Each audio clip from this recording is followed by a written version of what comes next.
diasporas who are up and coming, who need to embrace this new normal? What in your view do they need? What kind of skills do they need to be able to adapt into this new environment? Thank you very much.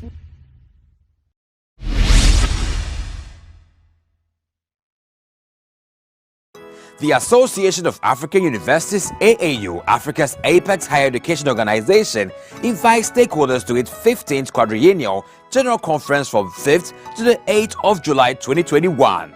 The theme is the future of African higher education.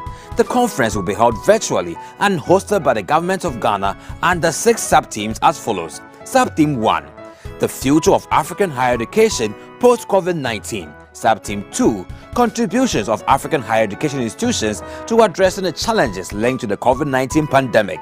Sub-theme 3, contributions of African higher education institutions in achieving sustainable development goals. Sub-theme 4, funding of African higher education institutions in the face of unpredictable economy. Sub-theme 5, mainstreaming e-learning and the digital divide. Sub-theme 6, contributions of the diaspora to African higher education. Expected participants include ministries of higher education, academics, researchers and research organizations, regional economic communities, regional educational bodies like IUCA, CAMES, and Sarua, the organized private sector and captains of industry, development partners and other education stakeholders. The AAU's 15th quadrennial General Conference is here. To register, kindly go to the link below, and for further enquiries, please visit the website www.event.aau.org/GenCon or send an email to secgen@aau.org and copy info@aau.org. AAU, the voice of higher education in Africa. L'Association des universités africaines, AUA, l'organisation faîtière de l'enseignement supérieur en Afrique, invite toutes les parties prenantes à sa 15e conférence générale quadriennale qui se tiendra du 5 au 8 juillet 2021. Le thème de cette conférence est l'avenir de l'enseignement supérieur africain. La conférence se tiendra virtuellement et ce sera accueilli par le gouvernement du Ghana. Elle comprend les 6 sous-thèmes principaux suivants. Sous-thème 1, l'avenir de l'enseignement supérieur africain après la COVID-19. Sous-thème 2, contribution des établissements d'enseignement supérieur africains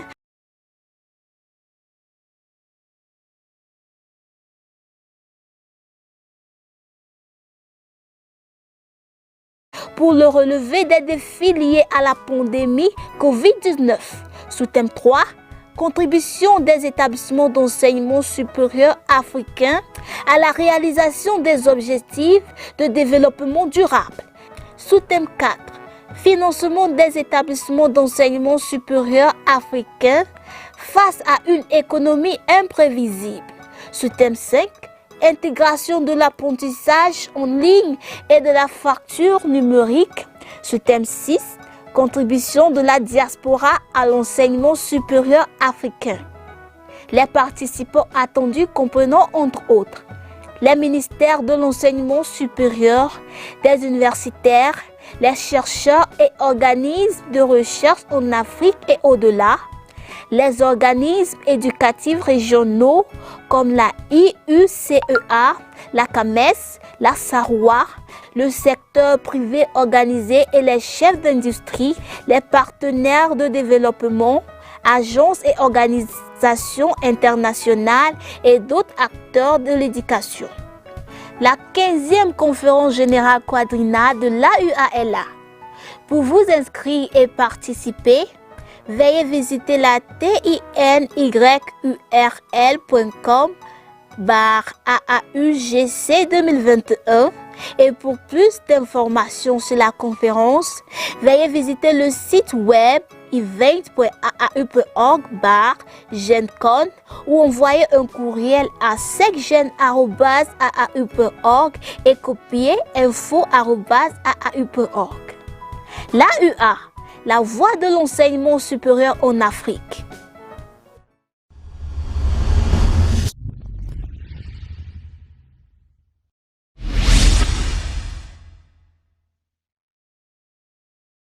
The Association of African Universities, AAU, Africa's apex higher education organization, invites stakeholders to its 15th quadrennial General Conference from 5th to the 8th of July 2021.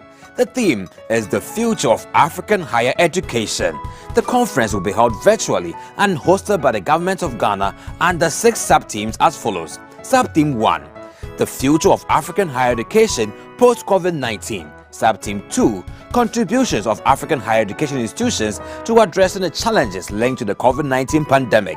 Sub-theme 3, contributions of African higher education institutions in achieving sustainable development goals. Sub-theme 4, funding of African higher education institutions in the face of unpredictable economy. Sub-theme 5, mainstreaming e-learning and the digital divide. Sub-theme 6, contributions of the diaspora to African higher education. Expected participants include ministries of higher education, academics, researchers and research organizations, regional economic communities, regional educational bodies like IUCEA, CAMES, and Sarua, the organized private sector and captains of industry, development partners, and other education stakeholders. The AAU's 15th Quadrennial General Conference is here. To register, kindly go to the link below, and for further enquiries, please visit the website www.event.aau.org/GenCon or send an email to secgen@aau.org and copy info@aau.org. AAU, the voice of higher education in Africa. L'Association des universités africaines, AUA, l'organisation faîtière de l'enseignement supérieur en Afrique, invite toutes les parties prenantes à sa 15e conférence générale quadriennale qui se tiendra du 5 au 8 juillet 2021. Le thème de cette conférence est l'avenir de l'enseignement supérieur africain. La conférence se tiendra virtuellement et ce sera accueilli par le gouvernement du Ghana. Elle comprend les 6 sous-thèmes principaux suivants. Sous-thème 1, l'avenir de l'enseignement supérieur africain après la COVID-19. Sous-thème 2, contribution des établissements d'enseignement supérieur africains pour le relevé des défis liés à la pandémie COVID-19. Sous-thème 3, contribution des établissements d'enseignement supérieur africains à la réalisation des objectifs de développement durable. Sous-thème 4, financement des établissements d'enseignement supérieur africains face à une économie imprévisible. Sous-thème 5, intégration de l'apprentissage en ligne et de la fracture numérique. Sous-thème 6, contribution de la diaspora à l'enseignement supérieur africain.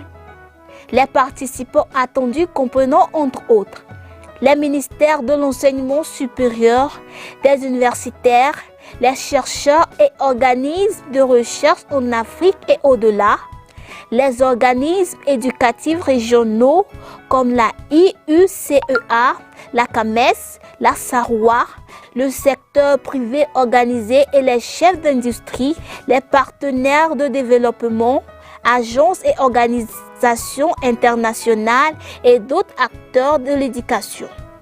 La 15e conférence générale quadriennale de l'AUA est là. Pour vous inscrire et participer, veuillez visiter la tinyurl.com/AAUGC 2021 et pour plus d'informations sur la conférence, veuillez visiter le site web event.aau.org/GenCon ou envoyer un courriel à secgen@aau.org et copier info@aau.org. L'AUA, la voix de l'enseignement supérieur en Afrique. Hi, welcome to 30 Minutes with HR, your premier human resource show for employers and employees. Today, we are discussing total rewards, direct compensation, and indirect compensation. I am your host, Rita Kusi.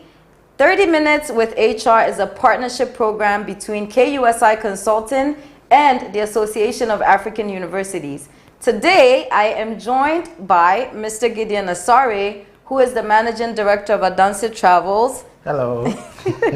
And I'm also joined by Mrs. Patience Omabo. She is actually the PA to the CEO, and she's also the human resource personnel at Nationwide Medical Insurance. Hello. Welcome to our set.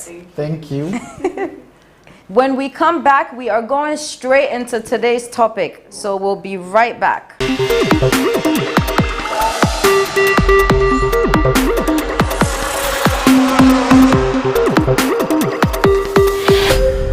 Everybody wants to be the best at what they do for the people they're doing it for. That's why, after 13 years of providing you with top-notch healthcare nationwide, the market leader in the private health insurance industry is going the extra mile for you. Instead of hopping from pharmacy to pharmacy, now you get your prescription drugs delivered straight to your doorstep. We will restock your chronic medication on the regular, so you don't have to stress to keep track. We provide on-site clinics that offers you professional medical consultation from the comfort of your office. Enjoy these amazing benefits and so much more by signing on to Nationwide Medical Insurance today.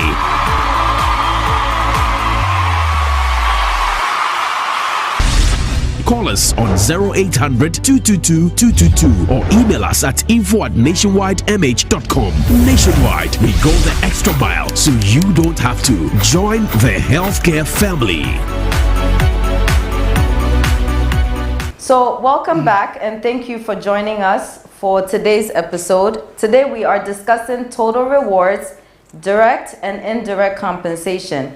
We're actually discussing more about indirect compensation because we all know employees love to get paid, right? We all love our money on the job, which is actually the #1 way to keep your employees satisfied. So today we are discussing indirect compensation. So Gideon is going to actually talk a little bit about what they do at Untitled Travels, and Patience is at Nationwide Medical Insurance. So Gideon, can you tell us a bit about yourself and a bit about Untitled Travels? Yes, sure. So my name is Gideon Asare. I'm the managing director of Untitled Travels. And Untitled Travels is a leading travel company that is specialized in tour packages. We do airline ticketing, both domestic and international. We also offer travel insurance to our guests. And we also have a service called MICE. The MICE is meetings, incentives, conferences, and events. Okay. Which more or less very related to the topic today. So Exciting. we provide incentive travel packages for corporate clients who want to reward their employees with travel. And we very specialize in that sector because over the years we've been handling a lot of groups to many destinations. So with Adanse, we don't really limit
L'Association des universités africaines, AUA, l'organisation fertière de l'enseignement supérieur en Afrique, invite toutes les parties prenantes à sa 15e conférence générale quadriennale qui se tiendra du 5 au 8 juillet 2021. Le thème de cette conférence est l'avenir de l'enseignement supérieur africain. La conférence se tiendra virtuellement et se sera accueillie par le gouvernement du Ghana. Elle comprend les 6 sous-thèmes principaux suivants. Sous-thème 1, l'avenir de l'enseignement supérieur africain après la COVID-19. Sous-thème 2, contribution des établissements d'enseignement supérieur africains pour le relevé des défis liés à la pandémie COVID-19. Sous-thème 3, contribution des établissements d'enseignement supérieur africains à la réalisation des objectifs de développement durable. Sous-thème 4, financement des établissements d'enseignement supérieur africains face à une économie imprévisible. Sous-thème 5, intégration de l'apprentissage en ligne et de la fracture numérique. Sous-thème 6, contribution de la diaspora à l'enseignement supérieur africain. Les participants attendus comprenant entre autres les ministères de l'enseignement supérieur, des universitaires, les chercheurs et organismes de recherche en Afrique et au-delà, les organismes éducatifs régionaux comme la IUCEA, la CAMES, la SAROA, le secteur privé organisé et les chefs d'industrie, les partenaires de développement, agences et organisations internationales et d'autres acteurs de l'éducation. La 15e conférence générale quadriennale de l'AUA est là. Pour vous inscrire et participer, veuillez visiter la tinyurl.com/AAUGC 2021 et pour plus d'informations sur la conférence, veuillez visiter le site web event.aau.org/GenCon ou envoyer un courriel à secgen@aau.org et copier info@aau.org. L'AUA, la voie de l'enseignement supérieur en Afrique. Hi, welcome to 30 Minutes with HR, your premier human resource show for employers and employees. Today, we are discussing total rewards, direct compensation, and indirect compensation. I am your host, Rita Kusi. 30 Minutes with HR is a partnership program between KUSI Consulting and the Association of African Universities. Today, I am joined by Mr. Gideon Asare, who is the Managing Director of Untitled Travels. Hello. And I'm also joined by Mrs. Patience Omabo. She is actually the PA to the CEO, and she's also the human resource personnel at Nationwide Medical Insurance. Hello. Welcome to our set. Thank you. When we come back, we are going straight into today's topic, so we'll be right back.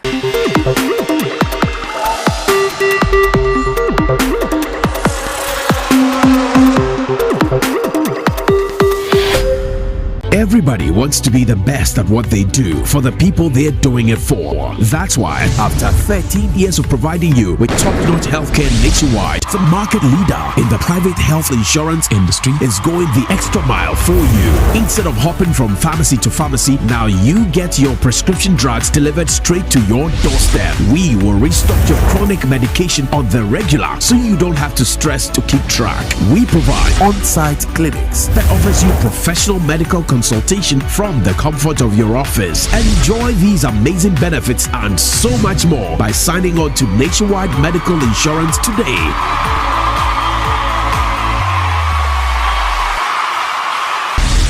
Call us on 0800-222-222 or email us at info@nationwidemh.com.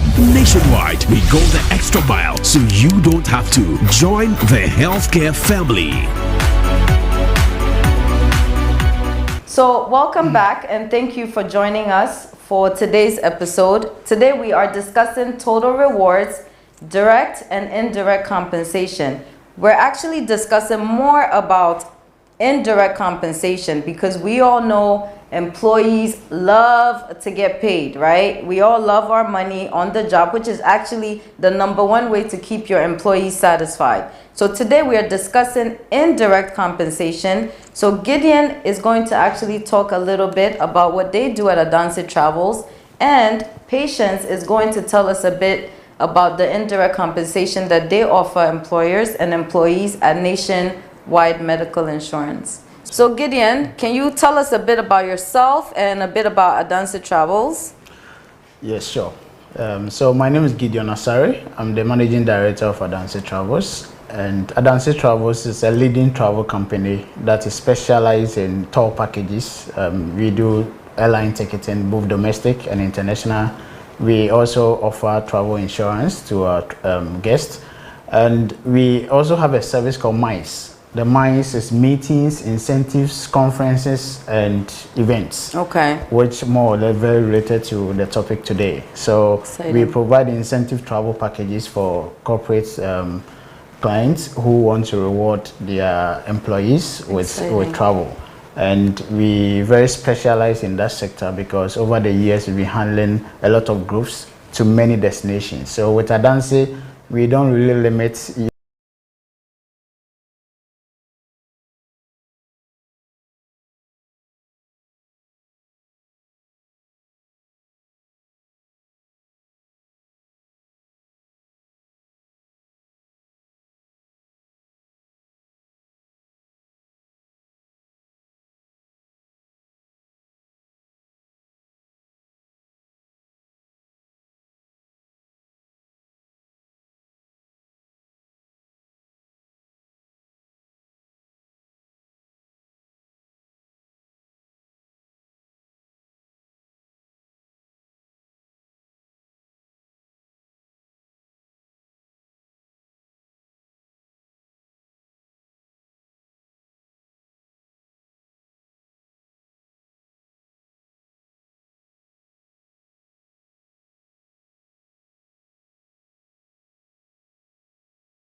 l'Association des universités africaines.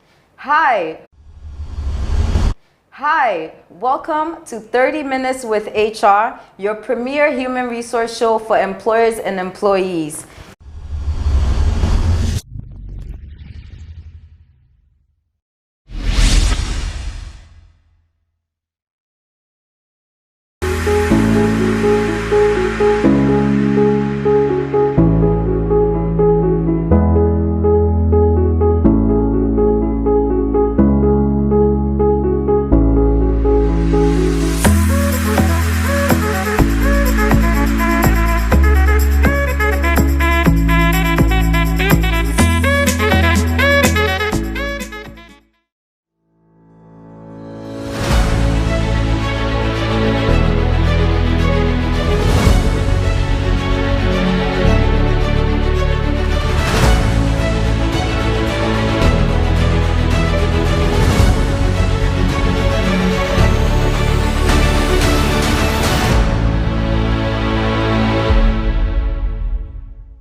Hello and welcome to another interactive and educative episode of AAU Talks on AAU TV. My name is Ajaman Ochrodako, and today our topic for you and for our discussion today is education in Africa, the case of pre-tertiary students and schools in Africa, basically the welfare of senior high schools in Africa.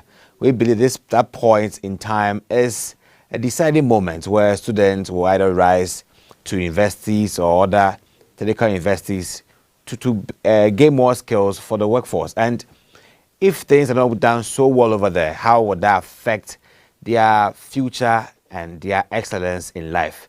So today we have on this interview, Madame Adjoase. She is the project manager for Learning Support Solutions in Ghana. And we'll be having a discussion with her on her point of view, her perspective towards education in Africa, the case of pre-tertiary to AAU Talks. Thank you very much. Thank you.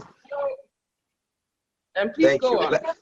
All right, so let's start with the first one about how you've seen senior high school education in Africa and COVID-19. We know it's been a big issue where students were asked to go home for a very long time and learning was a bit dormant. From your point of view, what did you observe the gap between these times with COVID-19 and then senior high schools in Africa? Well, I can only speak from the point of view of the NGO that I run. Right. And I work with primary schools and junior high schools. Okay. So, of course, I see the senior high school students when they have, left what we do, they have left the junior high school.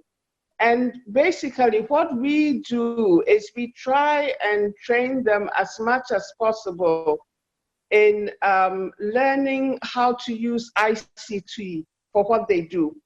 Sure. So we call it interactive teaching and learning with ICT. So when we first started, the idea was that they would have a very interactive session with their teachers, and this would help in their with ICT. So we think it's very important to for the child's own development. The child is able sometimes to when I say child, I mean student. Sorry, the child is able to learn at his or her own pace and find out things for his or herself, So it's quite an interesting time, the JHS time, because this is when they need to decide whether, well, do I want to go for a straight academic course in university, or do I want to do some vocational education and so on? So it's quite it's a very interesting time. Okay.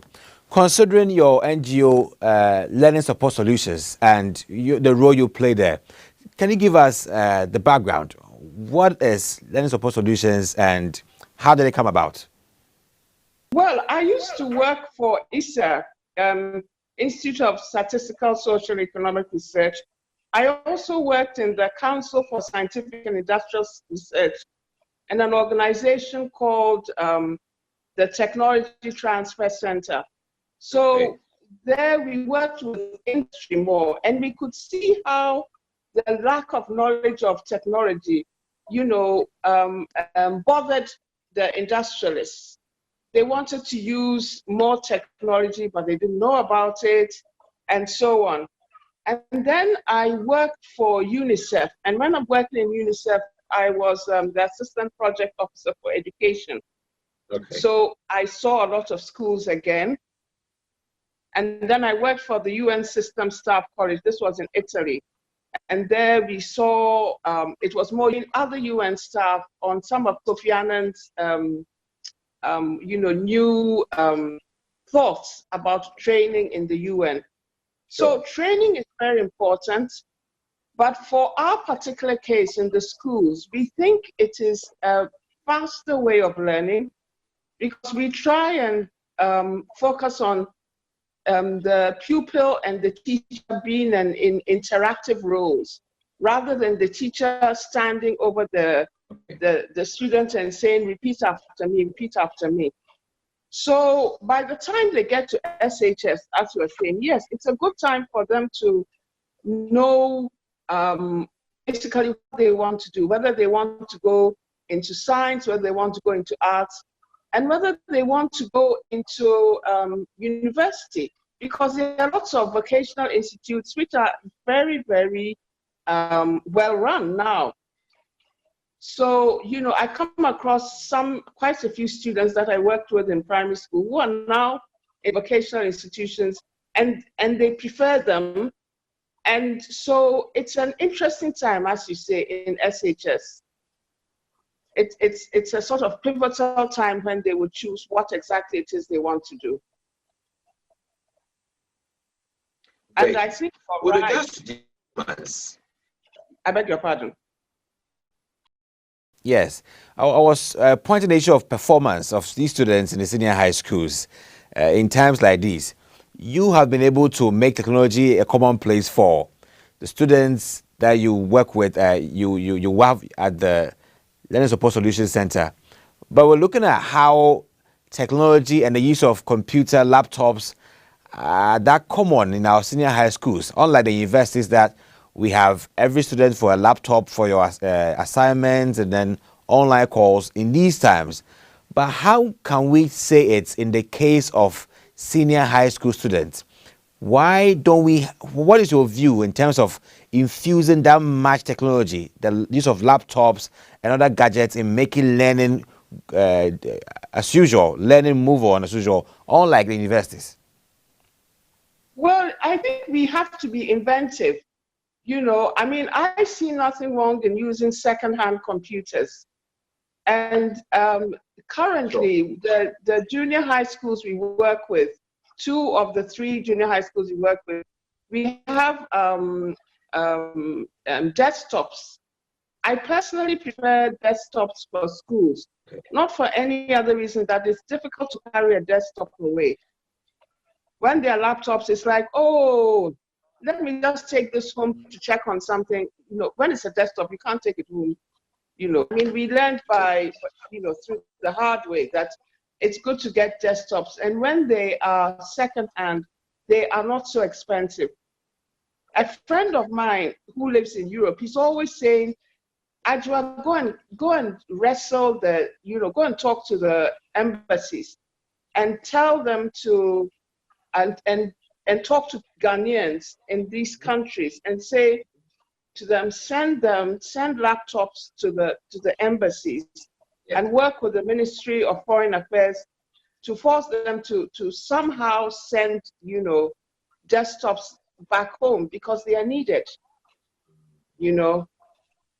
So I don't know whether I've answered the question properly, but I met a gentleman who was head of the Korean Institute for Science and Technology a long time ago when I was working in, the Council for Scientific and Industrial Research.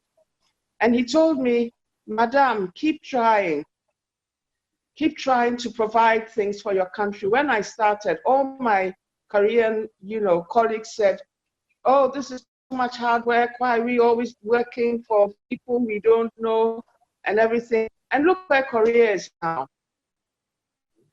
So to answer your question, but I'm not sure whether I've answered it properly, it does help if you have hardware that is made available to students. And SHS is a pivotal time for them to decide what it is they want to do. Excellent.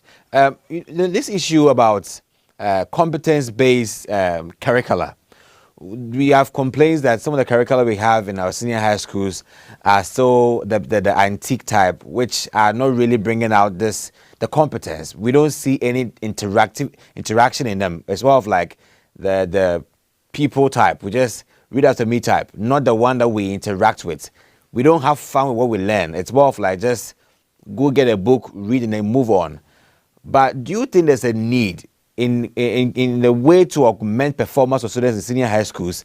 We should have a much more robust, activity-based, project-based curricula for our senior high schools. From your perspective, what would you say to this?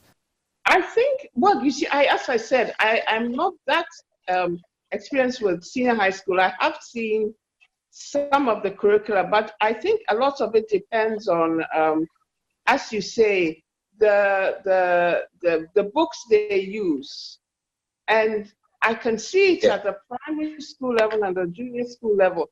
Sometimes it's a bit academic, and sometimes it's the English is kind of stiff, you know, so that by the time you begin to understand the English that is spoken, you know, the child curriculum review and so on, and it is taking place. It is a continuous process. It's always taking place. Sure. So the Ministry of Education does work quite hard on reviewing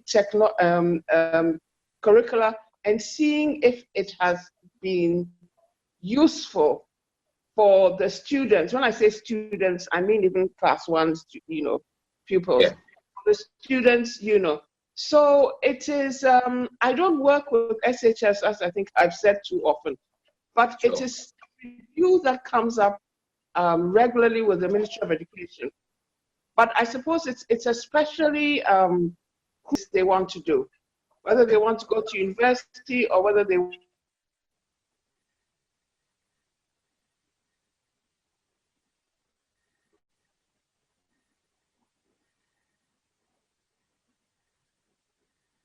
Okay.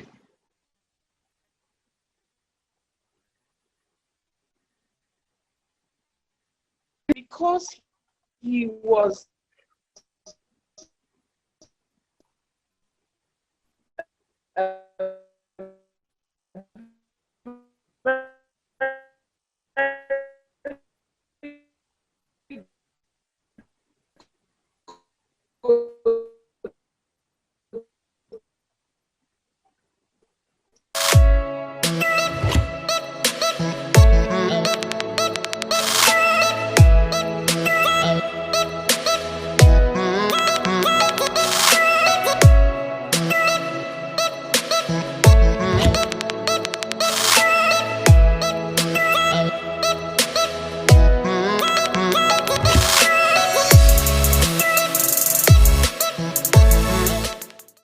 Okay, Ajwa, we are glad to have you back on our interview, and we want to proceed with what we were asking you earlier on. So tell us about learning support solutions. The impact you are making on the students over there compared to senior high schools. How can we scale up what you're doing to that level? For the case study at learning support solutions, what are some of the curricula, the strategies you are using to build these young minds, and how can that be scaled on to senior high school students in Africa, from your perspective? One thing which I am not supposed to be speaking about, but I don't think it happens at the SHS level, is corporal punishment. I think it is totally unnecessary, and JHS students away from school. Okay. But even at the SHS level, you know, you come across some teachers who also say, this child, or this young man misbehaved and he has to be caned. Now, there are two schools of thought. One school of thought is that by the very fact of our Constitution and what our Constitution shows, no child should be caned. Sure. And then there's another school of thought which says, oh, but technically it's legal and maybe it should be done only by the headmaster, but some students need to be caned. I don't think we should have a climate of fear in our senior secondary schools. Yeah. Yes. And there should be a climate of people engaging to work together. Do you think that this corporal punishment aspect has anything to do when it comes to performance? Does it affect performance in any way?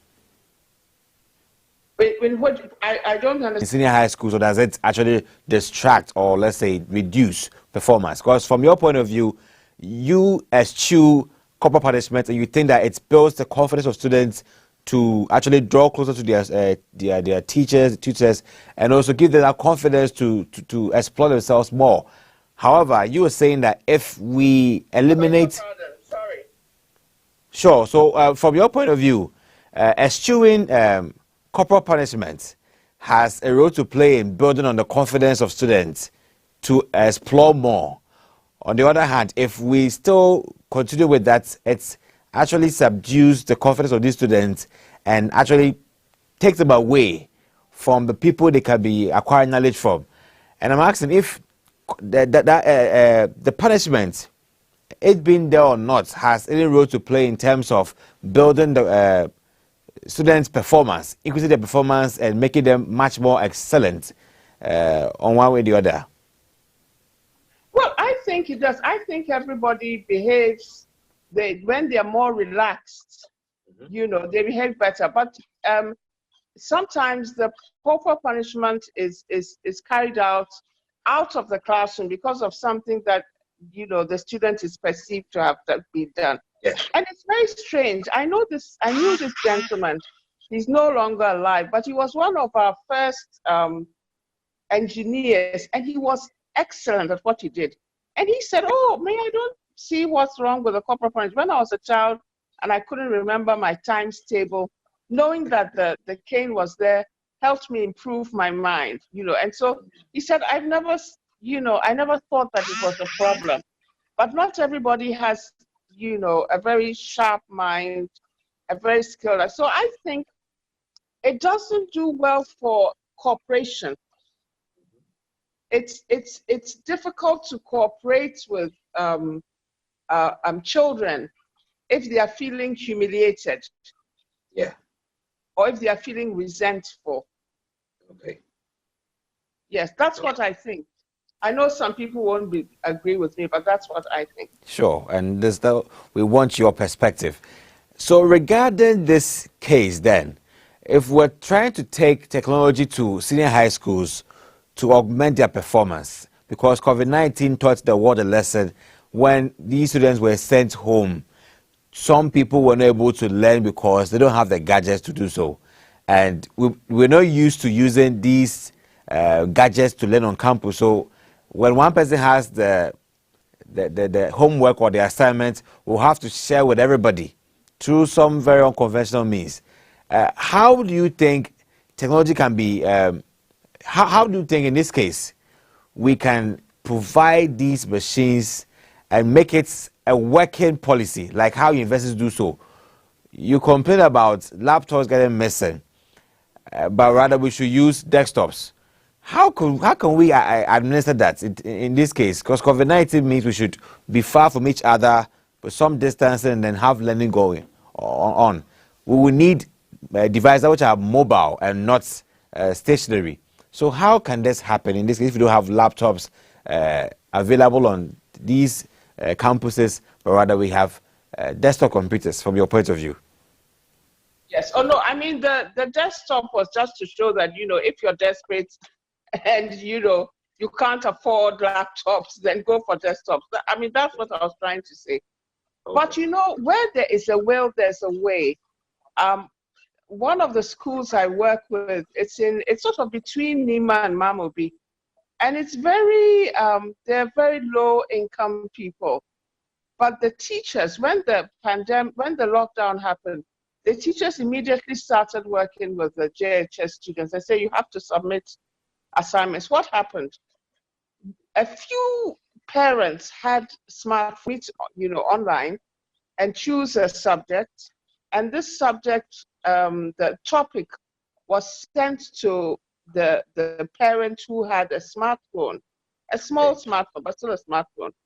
And then it was given to her child or his child, who then communicated it to all the class children. And they managed to write it. They had to write it out, by themselves. They had to write it out. They had to, then a picture was taken of the paper that the child had written. Yeah. It was then sent by, mobile to the teacher. It was very laborious, but it worked. Great. There are some kinds of... I was so impressed. I beg your pardon. Sure, you don't end it. Yes, I said I was so surprised because the sort of thing I would say, oh, can you please do this? And I had no idea. It was almost when it was the end of holidays that I said, what have you been doing with yourself? And they said, oh, we've been doing this. And I said, why didn't you tell me? They said, oh, Untitled, we don't want to worry you. And I said, but you need data because this is a lot of data that is being sent back and forth. And then they started laughing. They said that after some time, the students started grumbling that, it's enough. All this, we are not even able to, the few smartphones that we have, we are not even able to look and look at Shatawale and what kind of life is this? So unless you bribe us with data, we are not going to do any more work. So they bribed them. But I think it was a bribe. I don't approve of bribery, but this was the good type of bribery. So, it's difficult when things are hard, when, you have to, as a long time ago, somebody said, the sparker won't spark, the generator won't gen, to tell teachers, oh, try and look for methods. But, you never know when the child that you help today will be the child who will save your life in a hospital tomorrow. Sure. So this was a completely, we are the ones who are always talking about, use what we have. But these teachers just went ahead and did this. So they got a lot of work done during the pandemic. And of course, it means there wasn't much social distancing. But even now, if you go to Nima, there's not that much social distancing and they seem fine. We have a concept called bring your own device concept, where you have your own device, you bring it to school and then you study with it and then you take it back. Do you think this system will work in a place like a pre-tertiary level with students who are not managed or not deemed to be fully matured to handle their own affairs? Unlike the tertiary institutions where we are autonomous, we're on our own, but at the senior high level, they are still under some control, which actually subdues their ability to think on their own and critically analyze things for themselves. Do you think there should be this big change to turn them around to be people who think on their feet to make their own decisions about their academics in this case? I didn't get that. You said sure. The issue is that they should be able to bring their own device, yes. And then bring it back. Yes, their own device for learning and then take it back, like how we do in the universities. But there are some arguments that they are not yet matured. They will not use it for the learning. They will use it to watch videos and other things that don't connote for learning. How can we debunk this kind of perceptions that they are not mature to make their own decisions when it comes to academia? And so we still go back to traditional ways of learning for them, whilst we could use the bring your own device method. What is your point of view to this? I mean, personally, I think discussion is always very useful, you know. It's always extremely useful, and you would be surprised at what young people can make up their mind to do. But in this case, it would involve, you know, speaking with their guardians. But Sure. that's why we have staff meetings. You know, I don't think it would be such a bad idea. The problem is whether the child themselves will have time to do homework. What level would this be? At the first year, all they need, I think all they need is the right orientation and the data provision. That's all they need, and security for their devices. No, Class 1, are you talking about SHS? yes, senior high school level 1. Oh yes, I think they would. I think they're mature enough, but it's always useful to bring in guardians and parents. I'm a great believer in, you know, proper meetings with the staff and with guardians to say, this is what we are doing now. It is an experiment.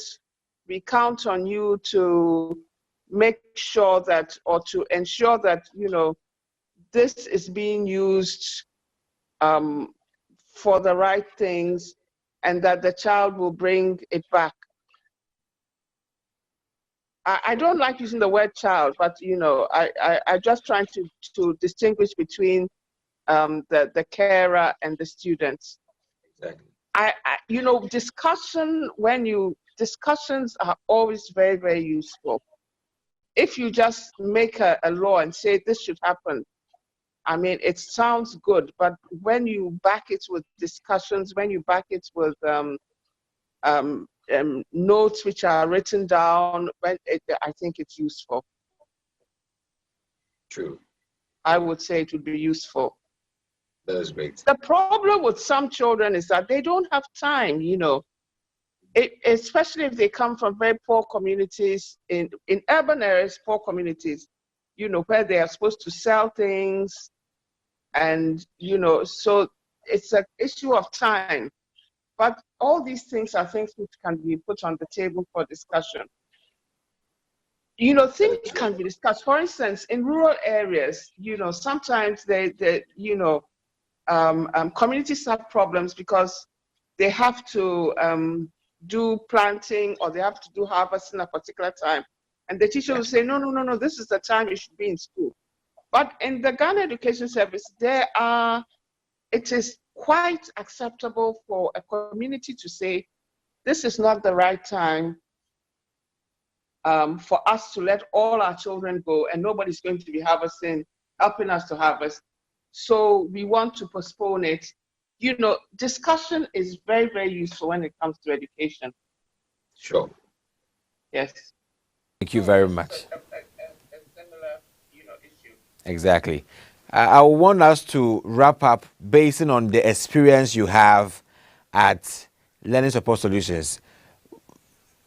You have quite a great method of learning with your children, and the way they learn very faster with technology that you have introduced in there.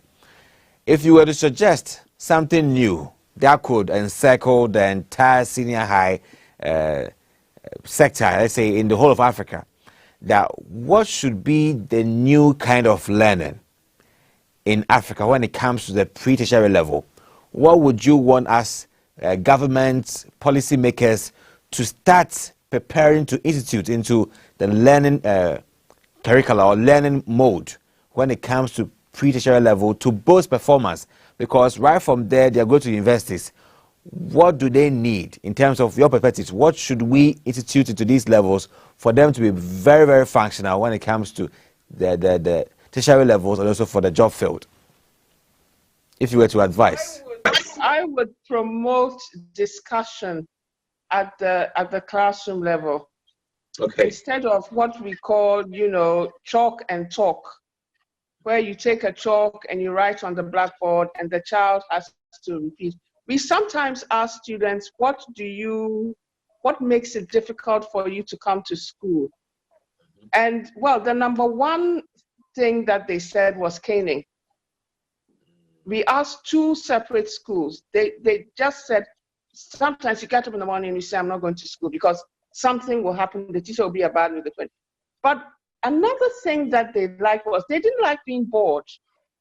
And when you have to copy something down from the blackboard and then take it before you take it home, and then no, it's good to have discussions. You know, in some schools, what they do is instead of individual desks, they have desks as in, you know, you see in class 1, where they work together and they discuss together. Yeah. I think, and it's the same in university.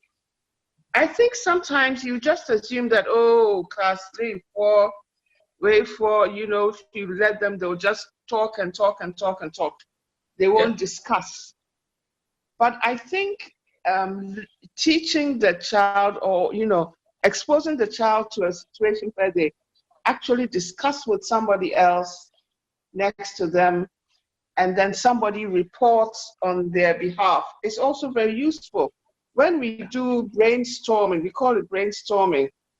Sure. We have a situation where there are certain rules, and one rule is that nobody gets laughed at. Yeah. You don't know, there's no laughter at all. Whatever anybody says, nobody gets laughed at. You don't even raise your hand. You just shout. If the teacher has a problem, you shout it out. The teacher writes it down. It's discussed by everybody. And this was done in a class 4. And when the teacher came back to report, he said it was amazing. I mean, everybody contributed. Usually there's some children who never contribute. Sure. But whether it was you knowing that everybody contributed, there was laughter.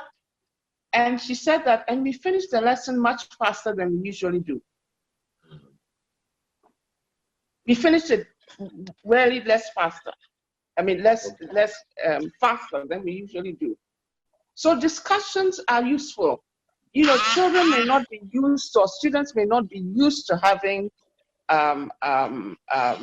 this kind of thing, but they complain about just sitting and looking forward and talk and talk. You know, it appeals to their sense of being adults. I think it's a good idea. Great. Thank you very much, Madam Adjoase, for your time and for your submissions on how we can enhance education in the pre-tertiary level with technology and also a much more interactive educational mode and not the other way around. Thank you very much for your time. Do you have any final message you want to bring on board? All right. And sorry about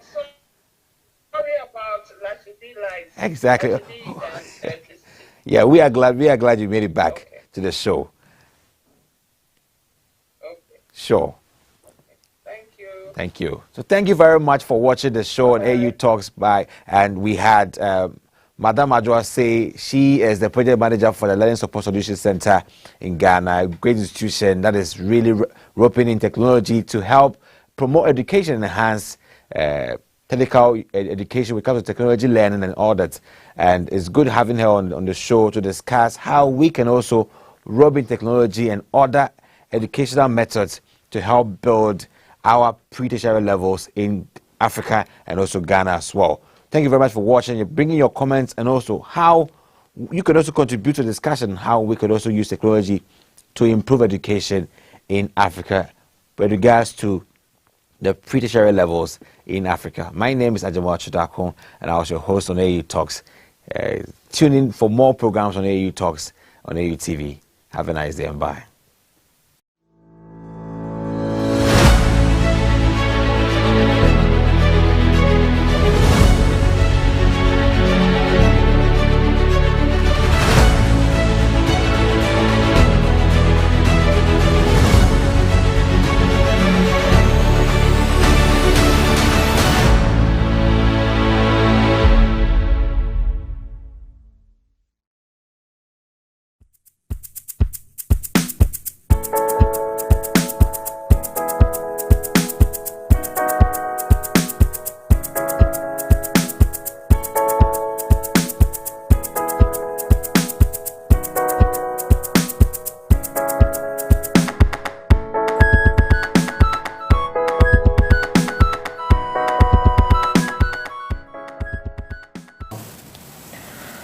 Good day, Africa. This is Event Update on AAU TV, the voice of higher education in Africa. Event Update is all about information on upcoming higher education events and scholarship opportunities in Africa. And it is brought to you by the Association of African Universities. My name is Isabella Tetahinakwa. Je suis Imelda Amoudi.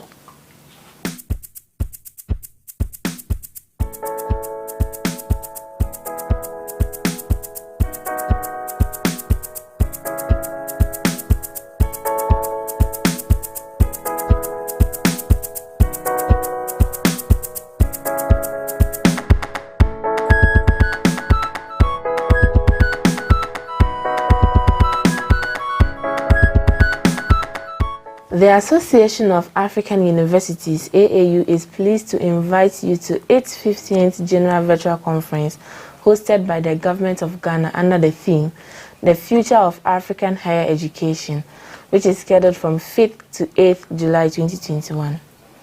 Sub-themes to be discussed are the future of African higher education post-COVID-19, contribution of African higher education institutions to address the challenges linked to the COVID-19 pandemic, contribution of the diaspora to African higher education, and many more. Expected participants are ministries, academics, regional educational bodies, diasporans, and their institutions who have interest in African higher education, Regional Economics Commission, REX, students, among others. The AAU is also inviting authors to submit papers on the General Conference theme and its sub-themes. This should include names, institutional affiliations, contact details of authors, and paper title. Interested applicants are to register via the link on the screen before 15th June 2021. And for more information, email secgen@aau.org and copy info@aau.org or visit www.events.aau.org/GenCon. L'Association des universités africaines, l'AUA, est heureuse de vous inviter à sa 15e conférence virtuelle générale organisée par le gouvernement du Ghana sur le thème L'avenir de l'enseignement supérieur africain qui est prévu du 5 au 8 juillet 2021. Les sous-thèmes à discuter sont l'avenir de l'enseignement supérieur africain post-Covid-19, contribution des établissements d'enseignement supérieur africains pour relever les défis liés à la pandémie de Covid-19, contribution de la diaspora à l'enseignement supérieur africain et bien d'autres.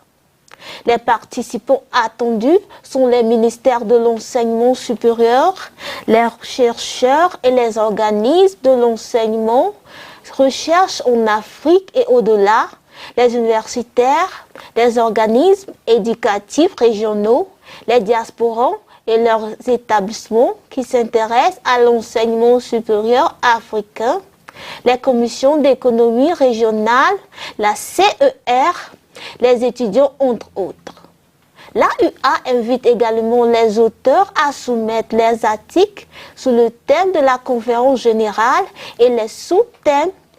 Cela devrait inclure les noms, l'affiliation institutionnelle, les coordonnées des autres et le titre papier. Les candidats intéressés doivent s'inscrire via le lien à l'écran avant le 15 juin 2021. Et pour plus d'informations, envoyez un courrier à secgen@aau.org et copiez info@aau.org ou encore visitez le www.event.aau.org/GenCon. The University of Marseille is inviting international students to apply for the International Postgraduate Excellence Scholarship 2021-2022 in New Zealand. This scholarship allows postgraduate level programs in the field of linguistics, arts, international development studies, and sustainable development taught at the university. Interested applicants must secure a GPA of B+ average. Every international student who is enrolled as a full fee-paying student throughout his or her study in a postgraduate program at Marseille University is eligible to this application. Applicants must first apply for the admission at Marseille University Then fill the funding form and submit to international@masse.ac.nz before 1st May 2021. Visit www.masse.ac.nz/masse/admission. L'Université de Massé invite des étudiants internationaux à postuler aux bourses internationales d'excellence post-universitaire 2021-2022 au Nouvelle-Zélande. Cette bourse permet des programmes de niveau post-universitaire dans le domaine de la linguistique, des arts, des études et développement international et du développement durable enseignés à l'université. Les candidats intéressés doivent obtenir un GPA de moyenne B. Tous les étudiants internationaux inscrits en tant qu'étudiants payants, tout allant de son étude dans un programme de 3e cycle à l'université Massé sont éligibles à cette candidature. Les candidats doivent d'abord demander leur admission à l'université Massé, puis remplir le formulaire de financement et le soumettre à international@masse.ac.nz avant le 1er mai 2021. Visitez le www.masse.ac.nz/masse/admission pour plus d'informations. The International Water Management Institute is calling for applications from females to apply for scholarship to study Masters of Philosophy Studies under a 5-year project dubbed Resilience Against Climate Change, Social Transformation Research and Policy Advocacy. This European Commission-funded research project is a collaboration between the International Water Management Institute, University of Ghana Center for Migration Studies, University for Development Studies, and CSIR Science and Technology Policy Research Institute. This project seeks to contribute to more inclusive and sustainable economic growth policy and programming approaches in the Upper West region of Ghana by January 2025. Interested applicants will be required to meet the general admission requirements of the universities, must apply to any of the universities, hold a first degree in social science or any related disciplines, and be highly motivated to pursue postgraduate studies. Applicants can apply by submitting a pre-proposal describing your proposed research idea, a brief motivation note, an application letter, CV, 2 references or recommendation letters, evidence of 2021-2022 admission, as well as copies of certificates and transcripts before 1st June 2021. Email darawura@yahoo.com or teijoseph@yahoo.co.uk or c.osei-amponsa@cgiar.org. L'Institut international de gestion de l'eau appelle les femmes à demander une bourse pour étudier les études master pour philosophie dans le cadre d'un projet de 5 ans intitulé « Résilience contre le changement climatique ». Recherche sur la transformation sociale et plaidoyer politique. Ce projet de recherche financé par la Commission européenne est une collaboration entre l'Institut international de gestion de l'eau, l'Université du Ghana, Centre for Migration Studies, University for Development Studies et la CSIR, Science and Technology Policy Research Institute. Ce projet vise à contribuer à une politique de croissance économique et à des approches de programmation plus inclusives et durables dans la région de Haut-Ouest du Ghana d'ici janvier 2025. Le candidat intéressé devra satisfaire aux exigences générales d'admission des universités, détenir un premier diplôme en sciences sociales ou toute discipline connexe et être très motivé pour poursuivre des études de 3e cycle. Les candidats peuvent postuler en soumettant une proposition décrivant votre idée de recherche proposée, une brève note de motivation, une lettre de candidature, un CV de référence ou des lettres de recommandation, une preuve de 2021-2022, ainsi que des copies des certificats et des transcriptions avant le 1er juin 2021. Envoyez un courriel à jaraoura@yahoo.com ou encore à tayjoseph@yahoo.co.uk ou encore c.osei.cgiaa.org. The Institute of Applied Science and Technology at the University of Ghana is inviting you to register for their 1-month intensive training and capacity building workshop on greenhouse vegetable production, women and students into agriculture, and to promote a more advanced and comfortable farming technology which is suitable for urban spaces. It is also to equip and build capacity of beneficiaries with the necessary knowledge and skills in protected and controlled environment agriculture. Interested applicants are to register via the link on the screen before 23rd April 2021.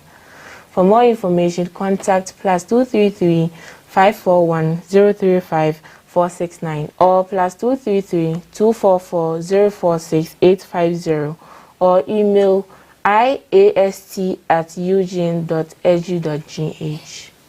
L'Institut des sciences appliquées et de la technologie de l'Université du Ghana vous invite à vous inscrire à leur atelier de formation intensive de mois, renforcement des capacités sur la production de légumes de terre. Ce programme vise à attirer les producteurs de légumes et de fruits, des jeunes, les femmes et des étudiants dans l'agriculture et à promouvoir une technologie agricole plus avancée et confortable adaptée aux espaces urbains. Il s'agit également d'équiper et de renforcer les capacités des bénéficiaires avec les connaissances et les compétences nécessaires en agriculture environnementale protégée et contrôlée. Les candidats intéressés doivent s'inscrire via le lien à l'écran avant le 23 avril 2021. Pour plus d'informations, contactez le +233 54 10 35 469 ou encore le +233 244 046 850 ou encore envoyer un courrier à iast@ug.edu.gh. The African German Network of Excellence in Science, AGNES, is pleased to announce the call for applications for 2 of their funding programs. AGNES program advocating women in science, technology, engineering and mathematics, PALS, Intra-Africa Mobility Grants for Junior Female Researchers, and AGNES Intra-Africa Mobility Grants for Junior Researchers, generally for male and female candidates. This grant aims to strengthen the scientific capacity and networking of young researchers in Africa through active cooperation of AGNES and potential AGNES members. Interested applicants may be from any academic discipline but must be officially registered for doctoral degree at a university or tertiary institute in sub-Saharan Africa and must be a national of a sub-Saharan African country. Applicants must demonstrate clearly that their work is relevant towards development in sub-Saharan African countries and cannot be conducted in their home country. Only applicants with an identified scientific host and mutually agreed upon proposal or work schedule will be considered the grant. Qualified applicants should submit their application forms, copy of academic transcripts, list of published articles with indication on top of their proposal, and CV whether they are applying for the AGNES Mobility Grant or AGNES PALS Mobility Grant, and a letter of invitation from the scientific host via info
Hello and welcome to another interactive and educative episode of AAU Talks on AAU TV. My name is Ajaman Ochrodako, and today our topic for you and for our discussion today is education in Africa, the welfare of senior high schools in Africa. We believe that point in time is a deciding moment where students will either rise to universities or other technical universities to gain more skills for the